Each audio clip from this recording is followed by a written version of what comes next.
এভাবে পাঙ্গাস মাছ ভুনা করলে যারা কোনোদিন পাঙ্গাস মাছ খায় না তাদেরও খেতে ইচ্ছে হবে। প্রথমে মাছগুলোকে ধুয়ে পরিমাণ মতো লবণ, হলুদ, মরিচ, ধনিয়ার গুঁড়া দিয়ে ভালোভাবে মেখে নিব।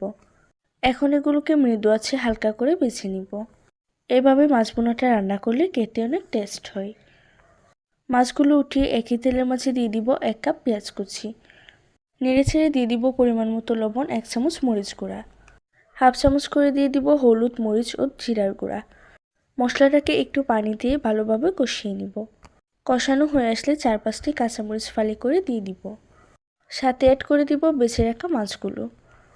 মাছগুলো দিয়ে উল্টিয়ে পাল্টিয়ে একটু কষিয়ে পানি অ্যাড করে দিব। ঢাকনা দিয়ে ঢেকে রান্না করে নিব। ঝোলটা যখন অনেকটাই ঘন হয়ে আসবে এই পর্যায়ে অ্যাড করে দিব ধনেপাতা কুচি। আরও 1-2 মিনিট জাল করার পর চুলা থেকে নামিয়ে নিব।